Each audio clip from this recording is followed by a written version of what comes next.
So, among gibook ang Gibook? entire place joke.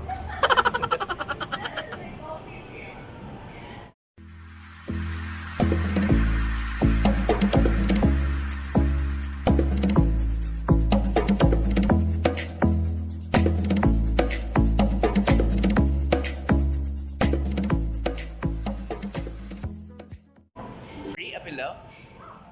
Try na go.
Bulol mo.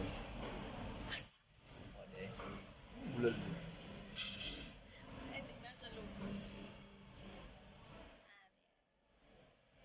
Yeah.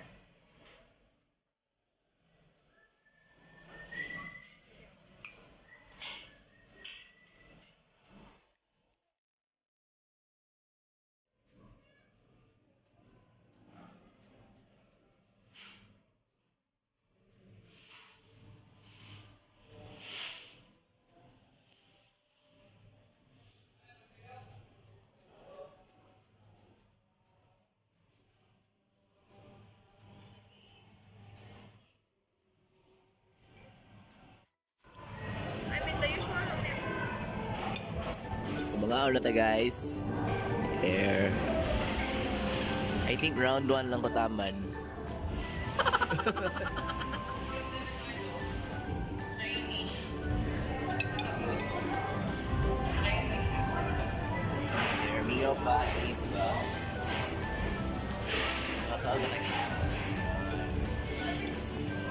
Pasok na guys.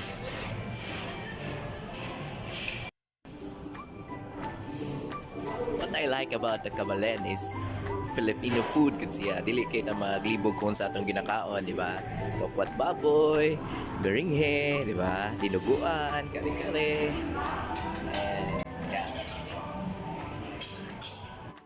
of course, ang lechon baboy, dili mawala guys.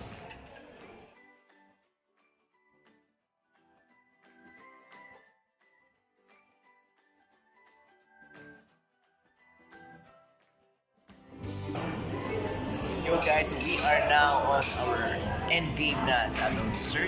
Dessert naman kani buffet here at CABALEN, here located at SM Seaside. Yun. So for me guys, okay lang siya guys at the price of 387. 387 you get the buffet na, and mga Filipino mga dishes that you love are here, like na humba, yung lamian ako no is for me humba, spaghetti, atong fish belly, tokwa, tokwa, kaya wala siya yung baboy. And basta pa may lamian mo.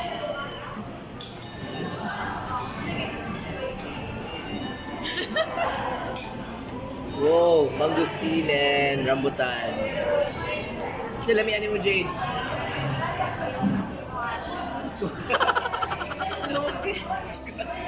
Rugi. Oh, ang hotdog sa day guys, nasa na hotdog na ay marshmallow.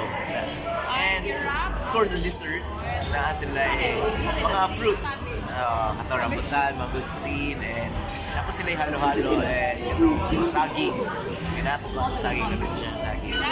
So yeah, that's it. So it's a wrap guys. I think sulit lang. 387 and 376, somewhere like that. And nanay lechon po dahil, of course.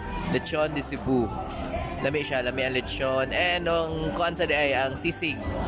Lamihan po ko sa sisig guys. So try it out here at SM Seaside. Na po sila sa SM City Cebu. CABALEN, di ba? Yun. And ilang soup, lami am sa ito ilang soup. Bulalo, of course. Na po sila yung bulalo. And that's it. That's it guys, that's it for our food review for today, and my name again is PJO, and please like, comment, and subscribe.